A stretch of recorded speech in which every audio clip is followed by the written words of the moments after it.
This is a Stephen Foster piece. You must understand that the banjo, there's one here and there's one there. There's another one right there. Was the electric guitar of the period. It was the most popular instrument around. The banjo. We'll talk more about the banjo this afternoon at the 4:30 show on tent number 2. Ring the Banjo by Stephen Foster.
When there's water in the spring, the doctor has no troubles when he's got the songs.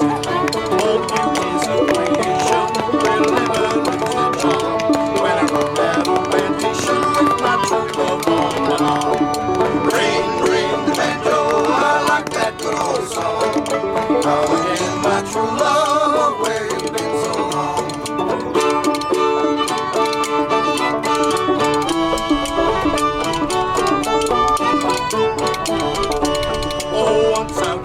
Lucky, my master set me free. So I went to Kentucky for to see what I could see. I could not go no farther. I turned to Master's door. I love him all the harder, and I blow away no more. Ring, ring the banjo, I like that good old song. Come again, my true love, where you been so long?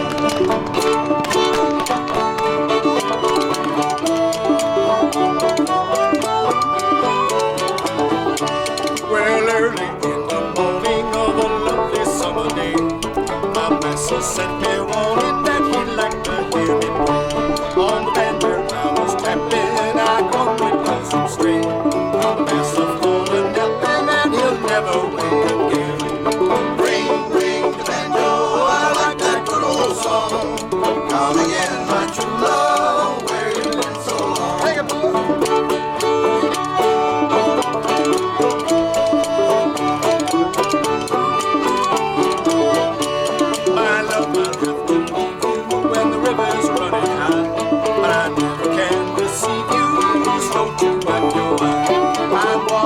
So money, I'll come another day. I'll come again, my honey, if I have to work my way. Ring, ring the banjo, I like that good old song. Come again, my true love, where you been so long? Ring, ring the banjo, I like that good old song. Come again, my true love, where you been so long?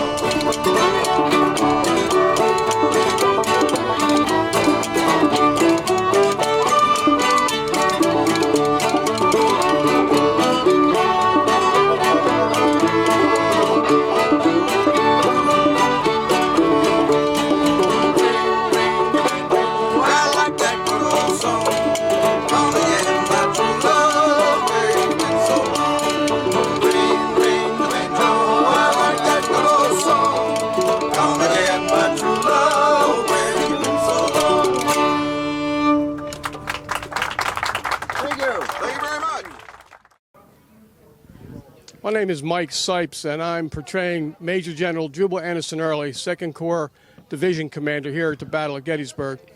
I'm also a member of Lee's Lieutenants, a proud member of that, and we are here to initiate and to teach history to folks here at the event and talk about the battle and the bloodshed that took place here 154 years ago these very days. My name is Tony Veranda with Lee's Lieutenants Living History Group.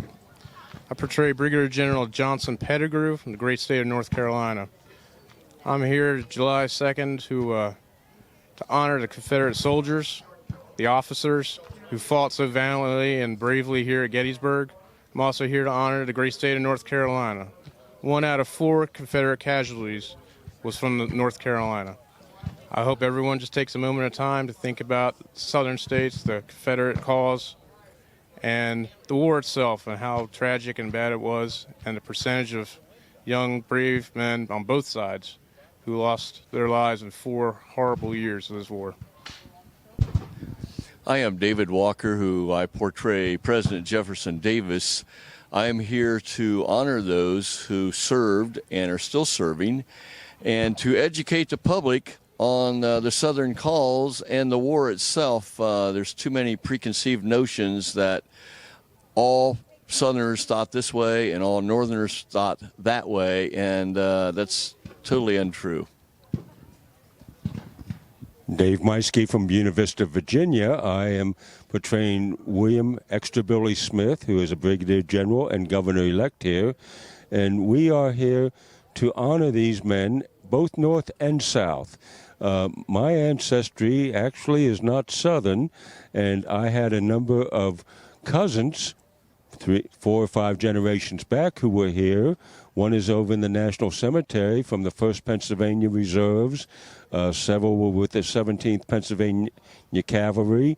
One was wounded with the 149th Pennsylvania on the first day. So we are portraying Confederates, but we are honoring not just the Confederates, but all the men who fought here, all the men who fought for their country throughout history, not just this war, but the Revolutionary War, the World Wars, where I lost an uncle, the modern wars.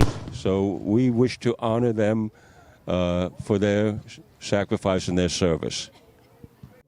My name is Al Stone. I portray Robert E. Lee with the group known as Lee's Lieutenants. It's easy to find. Lee'sLieutenants.com will find all of us.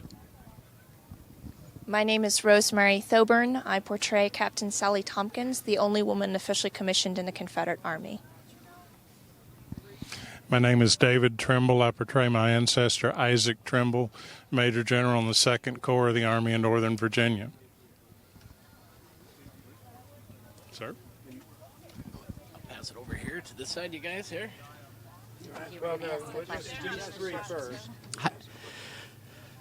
I appreciate you guys sitting here. Generally, I guess my question would be is, why was there a decision maybe to pull out on July 4th and not stay engaged? Was it because of the battle, the way it just turned out, and the devastation, I imagine? That's one of my questions would be to you. You know, there's a lot of things logistically that people don't take into consideration. For example, an Army our size takes about 250,000 gallons of water a day. We've been here for 3 days, day 1, day 2, and day 3. And the average well around here is probably 24 to 26 feet deep. And they may have 3 or 4 feet of water in them to begin with, and then it replenishes as it's drawn out. So it doesn't take long before you've drank all the wells dry, and in many cases we've probably even dammed up the creeks and drank them dry. Then you've got the food supply for the horses. It's like 5,000 bushel of wheat a day for the horses. So, it's, you know, when you get into a contest of this nature, the quartermaster, the man who's the people who provide all the supplies for us are you know, critical.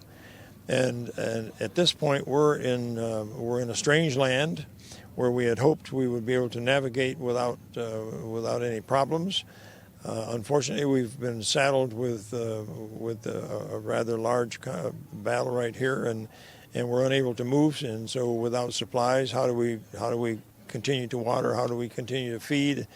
And at the same time, you've got an army, the Union Army, on the opposite hill over there, that is looking to annihilate us, just like we're trying to cause damage to them. By the end of day 3, after having had some success on the battlefield, days 1 and 2 and 3, we recognize that there's really not a whole lot more we can do, that we probably shouldn't stay here much longer. Supplies running low, we probably need to move on. So on day 4, the night of day 3, having met with the other the commanders in the field, it was the decision was reached by myself that we would probably be best to retire from the field and begin our move back into Virginia. I can give this to Captain Sally, and she can give you some pointers about medical and what kind of shape our troops were in, and what the needs might be there. And then General Trimble can give you some idea on movement of troops. So, Captain Sally? So, what you have after battle are many wounded. You need a triage. Who's people we can care for, who are people who are beyond saving, and who are people who have minor injuries that just would need to recover and more of a permanent establishment. So I was not on the field. Ladies were not really appropriate on the front lines. And so if you would have camp followers, like washerwomen, cooks, maybe wives of men who are serving, and they would stay a safe distance. You would have field surgeons who are professionally trained surgeons, maybe an assistant or two, but really they were learning hands-on, not a lot of training. So after a major conflict, you would figure out who you could save, who you couldn't. Those you couldn't, the ladies would come out with trays of, maybe wash water, try to clean their wounds, make them comfortable, pray with them, write letters home, whatever they could do to kind of give those last few minutes of, or time, hours, give the soldier peace. Once, that was all you could do for them, maybe you could bury them, but in a battle like this, you can't bury them all. It's just simply overwhelming. And then those you could save, let's say you had an amputation treatment, the surgeons got really good at amputations. You could have a full, arm amputation in 3 minutes, and then on to the next person, and on to the next person, and on to the next person. It's quite scary, walking through a surgeon's tent and all you see are the limbs. But they did. It wasn't the amputation that would kill you. It was the recovery that could kill you. So if you see, Jackson lost his arm. It wasn't. Yeah, it wasn't his arm loss, the blood loss or anything. It wasn't the treatment. It was what happened afterwards. And so that's where I come in. So you have patients who are placed on wagons. Now, mind you, the wagons then are not as comfortable as the wagons now. So if the wagons don't kill you and the journey doesn't kill you, they'll get you to the nearest, more permanent hospital for recovery. My hospital is down in Richmond, a far journey from here. So I had one patient from Gettysburg, brought all the way down there. And just think, brought all the way there for recovery. That means there wasn't a single place they could bring him along the way. All the others were full. Then my hospital was established in a house. So that means I could take 27 patients at one time. Other major government hospitals in Richmond, Chimborazo, for example, the biggest, could have 2,000 at once. So rather than take them to a larger government hospital where they maybe have space, maybe they don't have space at all because of other conflicts. And so they brought them to this, lesser known, more personal hospital for recovery. So what I saw was less, bullet grazings and blood and gore and, we have to amputate this and there's these limbs here. And it was more camp sickness, recovering from infection, recovering from a disease, maybe occasional bullet grazing or recovering amputee, but really not that extreme. That's what you would see up here. They wouldn't make it to me. It'd be just too far. So my job then is to figure out what can I do to help them either recover to go back to the front lines or maybe go home or maybe write home with their belongings and say they died normally, nobly, and we're sorry for your loss. So that's partially what the women's effort were in the cause, and kind of what we could do to help the boys on the front line. In thinking about the retreat from Gettysburg, I had been wounded in the charge on July the 3rd. Happened to be shot in the same left knee that I had been shot the previous year at Manassas. And I had it out with Dr. McGuire that afternoon and told him if he'd gone ahead and amputated this leg the year before, I'd have never been hit here because it wouldn't be anything there to hit. But he didn't think that was very funny, and he amputated my leg here. But what Captain Sally was telling you, a lot of the soldiers, there was still a close run thing even after an amputation because it was determined that I was not healthy enough to go home. So I was left here in a private home with the assumption that the Yankees would take me captive and the belief that they would at some point exchange me back south, which never happened. So I was taken in one of these lovely, comfortable, no-springs wagons with about that much hay in the bottom of it for cushioning to Fort McHenry in Baltimore. I was held there for close to a month. And even though my wife lived right there in Baltimore, they would not let her visit me. They had these notions that somehow she would bring me something that I could use to help further damage the North. 62 years old with one leg, and Secretary of War Stanton is sending them telegrams saying I'm the most dangerous rebel in captivity. And I was kind of proud of that, but, there just wasn't much truth to it. But then because I had been accused of burning railroad bridges before the war, the Yankees held on to me, and they sent me to a delightful place called Johnson's Island that is more or less a bare rock in the middle of Lake Erie, and spent the balance of the war there. But to get back to your question, part of what was going on here, the Army of Northern Virginia was in Maryland and Pennsylvania to gather provisions. Virginia was tapped out. Virginia was burnt. It had had two armies living in it for almost 3 years. The crops were gone. The animals were gone. And the biggest reason for this campaign that history kind of ignores is General Lee knew he needed to resupply. The previous year, he'd sent General Longstreet almost to North Carolina just to have some forage for his horses. I mean, it was really an extreme situation.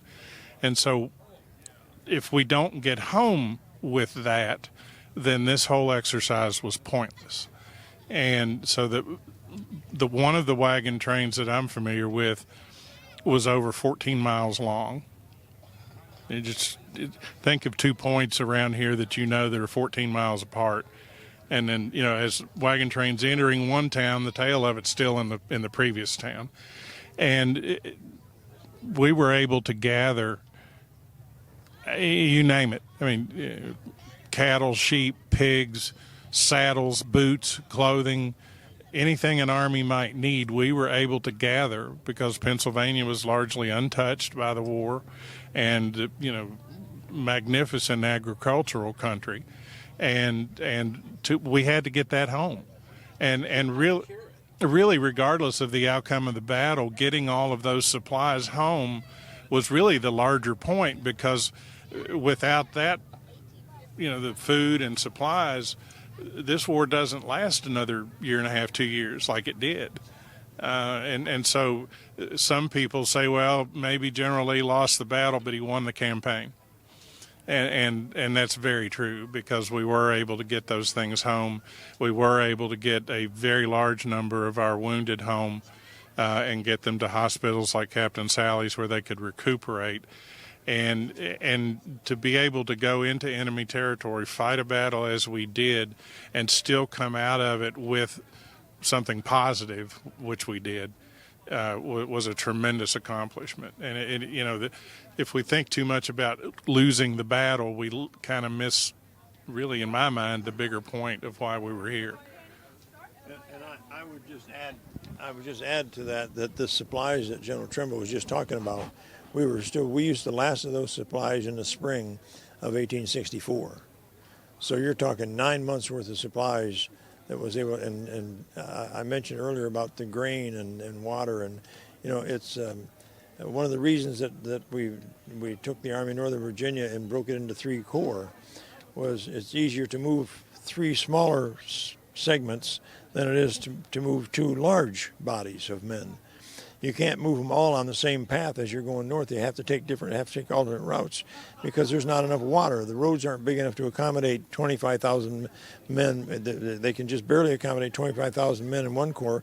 But if you take, if we had 2 corps instead of 3, now you're talking about putting somewhere near 35 to 40,000 men up the same path. There's the path and the resources along that path moving simply will not sustain an army that big. So that's the reason that right after Chancellorsville we divided up the army into 3. Those supplies that we got here, and the general mentioned, I remember reading one account of that General Ewell was providing us, that the lead element of one particular train was in Winchester when the rear element was just leaving Chambersburg. That's how long the trains are. And were they all supplies? Mostly supplies, but at the same time we had to ferry a number of the wounded. As Captain Sally was just talking about, a number of the wounded had to be ferried down in the wagons, and so they were mixed in with the wagons too. And that was just one. That was just one corps. You've got the other 2 corps that were straggling back into Virginia after this contest. And we brought about enough damage to the Union Army where they were unable to be effective for some time. I mean, they probably could have been because they were much bigger than we were, but they just chose to say, no, we need to back off and regroup. Well, thankfully they did, and that allowed us to get safely back into Virginia.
General, have we taken the ground that I needed today?